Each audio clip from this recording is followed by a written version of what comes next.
Hello everyone. आज हम लेके आए हैं केमिस्ट्री वोकेबलरी पार्ट 4। और इस वीडियो में हम केमिस्ट्री वोकेबलरी के कुछ नए वर्ड सीखेंगे और ये केमिस्ट्री वोकेबलरी का लास्ट वीडियो है। हमने अब तक 3 पार्ट्स के अंदर टोटल 90 वर्ड्स केमिस्ट्री वोकेबलरी के सीख चुके हैं और उम्मीद करता हूं कि आप सभी को ये वर्ड्स लर्न भी हो गए होंगे और आप सभी से अपनी प्रैक्टिस में लाते भी होंगे। आज हम उसके बाद करने जा रहे हैं केमिस्ट्री वोकेबलरी के नेक्स्ट वर्ड्स।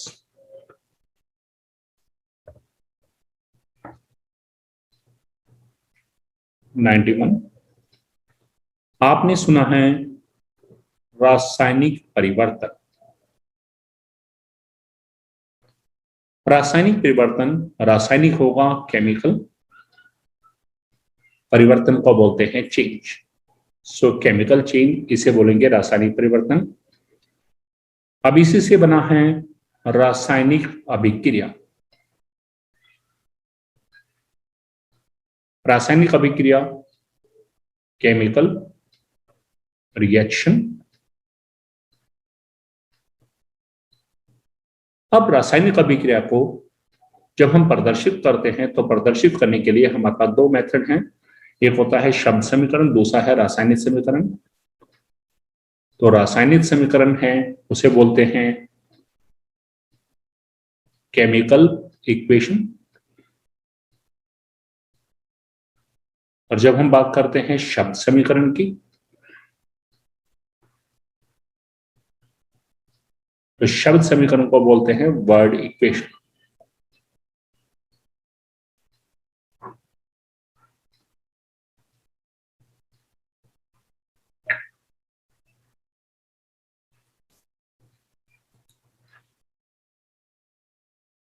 अब रासायनिक समीकरण है वह 2 प्रकार की होती हैं। एक है संतुलित रासायनिक समीकरण और दूसरी होती है असंतुलित रासायनिक समीकरण।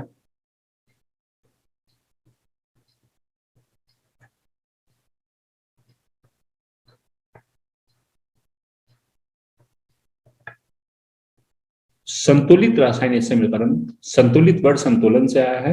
संतुलन को बोलते हैं बैलेंस। तो ये होगी बैलेंस्ड केमिकल इक्वेशन।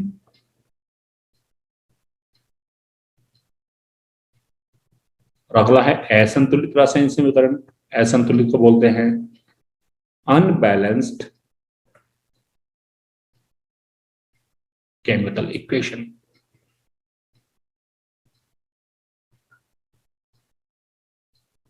हम जानते हैं कोई भी रासायनिक अभिक्रिया है उसमें भाग लेने वाले पदार्थों को अभिकारक या अभिक्रमक और नए बनने वाले पदार्थों को उत्पाद बोलते हैं।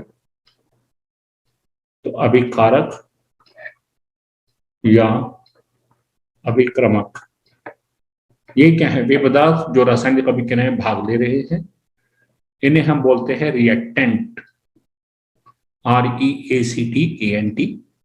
और नए बनने वाले पदार्थों को बोलते हैं प्रोडक्ट, जिसे हम बोलते हैं उत्पाद। आपने देखा होगा कई रासायनिक अभिक्रियाएं ऐसी हैं जो किसी विशेष पदार्थ की उपस्थिति में होती हैं और वह विशेष पदार्थ उस रासायनिक अभिक्रिया की स्पीड को बढ़ाता है, यानी कि गति को बढ़ाता है। उसे हम बोलते हैं उत्प्रेरक। उत्प्रेरक को बोलते हैं हम कैटालिस्ट। नेक्स्ट है हमारे पास गुण। हम कहते हैं कि ठोस पदार्थों में ये गुण है, द्रव पदार्थों में ये गुण है। तो गुणों को हम यहां बोलते हैं प्रॉपर्टीज, या इसका एक दूसरा नाम है कैरेक्टरिस्टिक्स।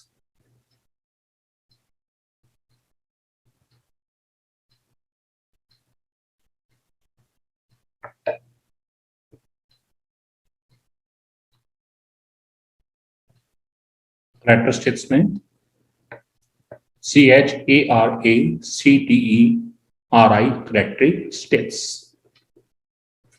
ये है हमारे पास गुण। नेक्स्ट है हमारे पास नेक्स्ट वर्ड हम जानते हैं तापमान, तापमान को हम बोलते हैं टेम्परेचर।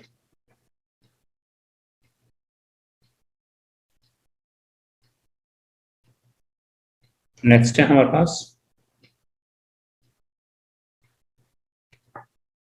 आपने सुना है प्रक्रिया, या हम प्रक्रिया को एक और नाम से बनाते हैं प्रोसीजर, या हम ये कहें विधि। हम कहते हैं कि यह मेथड जो है ये इस विधि से हो रहा है, तो विधि मेथड भी होता है और एक प्रोसीजर।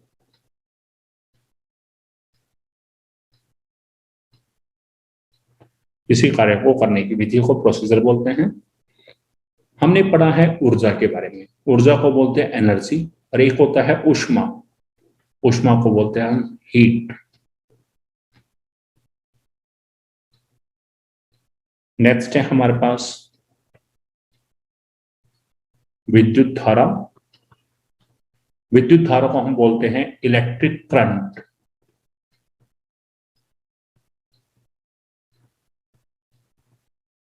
अब हमारे पास कई बार आता है परमाणु की संरचना, तो संरचना को हम बोलते हैं, यहां पर संरचना को बोला जाता है स्ट्रक्चर।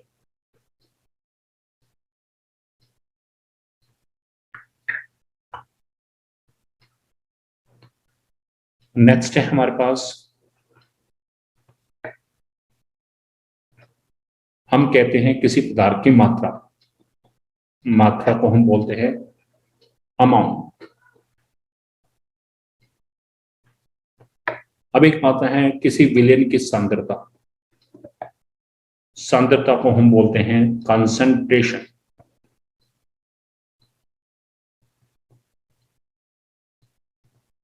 अब सांद्रता किसकी होती है, किसी विलयन की, तो विलयन को हम बोलते हैं सॉल्यूशन। अब जो है विलयन की सांद्रता के बेस पर विलयन जो है वो दो प्रकार के होते हैं, एक होता है तनु विलयन और एक होता है सांद्र विलयन। तो तनु को बोलते हैं डिल्यूट, डिल्यूट सॉल्यूशन, जिसे हम बोलते हैं तनु विलयन, और एक होता है हमारे पास कंसंट्रेटेड सॉल्यूशन, कंसंट्रेशन से बना है।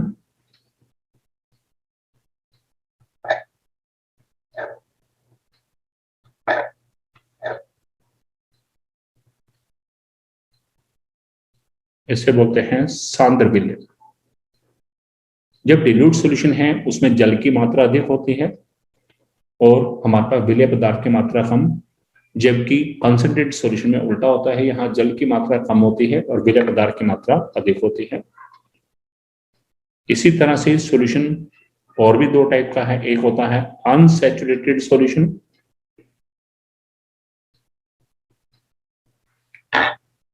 और नेक्स्ट है हमारे पास सैचुरेटेड सॉल्यूशन। अनसैचुरेटेड सॉल्यूशन जिसमें सैचुरेशन नहीं हुई, सैचुरेशन का मतलब होता है संतृप्तता, संतृप्तता। तो अनसैचुरेटेड सॉल्यूशन क्या है, असंतृप्त विलयन।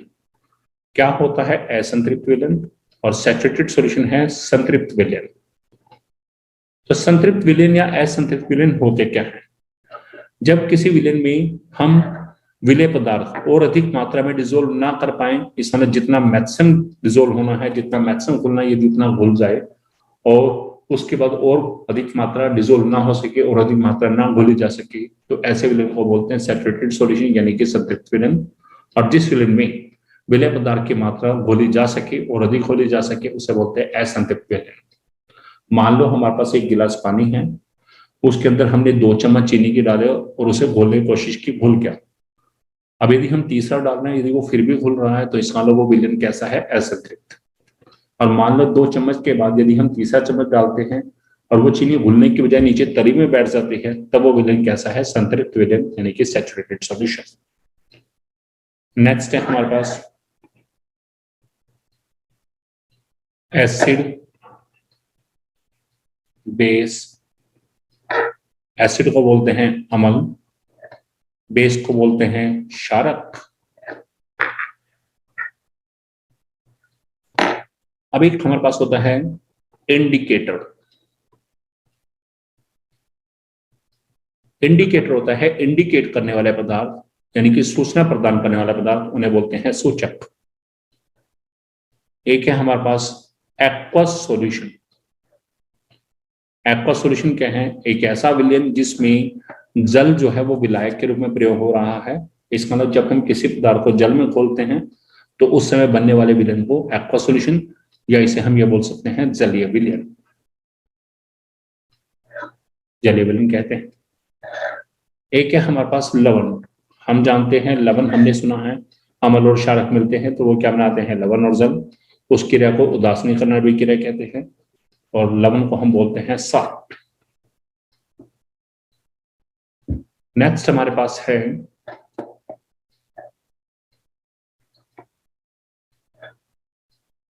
न्यूक्लियस। हम जानते हैं कोई भी परमाणु है उसके सेंटर में क्या होता है? नाभिक। तो नाभिक को बोलते हैं न्यूक्लियस। और नाभिक के चारों तरफ इलेक्ट्रॉन वृत्ताकार रास्तों पर चक्कर लगाते हैं, उन्हें क्या बोलते हैं? कोश। तो वृत्ताकार रास्ते उन्हें बोलते हैं सर्कुलर ऑर्बिट। वृत्ताकार पथ और सर्कुलर ऑर्बिट को एक और नाम से बोलते हैं शेल्स, और they are also called shells. Shells क्या होता है हमारे पास? कोश। लास्ट वाली भी हम बात करके चले। हमारे पास आता है डिस्कवरी। डिस्कवरी वर्ड बना है डिस्कवर से, खोज करना से। तो डिस्कवरी को हम क्या बोलते हैं? खोज। जैसे हम पढ़ेंगे discovery of electron, discovery of proton, discovery of neutron. तो ये है हमारे पास केमिस्ट्री वोकैबुलरी के वर्ड्स। यहाँ हमारा केमिस्ट्री वोकैबुलरी पार्ट 4 कंप्लीट होता है और यहाँ पर हमारी केमिस्ट्री वोकैबुलरी जो हमें स्टार्टिंग में आनी चाहिए, यहाँ हमारी वो कंप्लीट होती है। यदि हम इन सभी वर्ड्स को बहुत अच्छे से ध्यान में रखते हैं, इन्हें याद करते हैं, इन्हें नोट करते हैं और इन्हें अपनी डेली लाइफ में प्रैक्टिस लाते हैं, तो आपको इस साइंस टीम को चलाने में बिल्कुल भी कहीं कुछ डिफिकल्टी नहीं आएगी। भले ही आप इससे पहले 10th कक्षा में हिंदी मीडियम में पढ़ के आए हो, चाहे इंग्लिश मीडियम में पढ़ के आए हो, आप इन सभी वर्ड्स को ध्यान में रखिएगा, इन सभी वर्ड्स को अपने रेगुलर प्रैक्टिस में लाइएगा और यहाँ पे हमारी केमिस्ट्री वोकैबुलरी कंप्लीट होती है। उम्मीद करता हूं आप सभी को मेरा ये वीडियो और इससे पहले केमिस्ट्री वोकैबुलरी के पार्ट 1, पार्ट 2, पार्ट 3 जो वीडियो बनाए हैं मैंने, वो सभी बहुत अच्छे से समझ आ गए होंगे। यदि आपको ये वीडियो अच्छे लगे तो मेरे इन वीडियो को लाइक कीजिएगा, कमेंट कीजिएगा, शेयर कीजिएगा और मेरे channel ultimate science by Satish Kalda इसे सब्सक्राइब कीजिएगा। मिलते हैं नेक्स्ट वीडियो में। स्टार्ट करने जा रहे हैं chapter 1 basic concept in chemistry of class +1। तब तक के लिए bye, thanks and best wishes.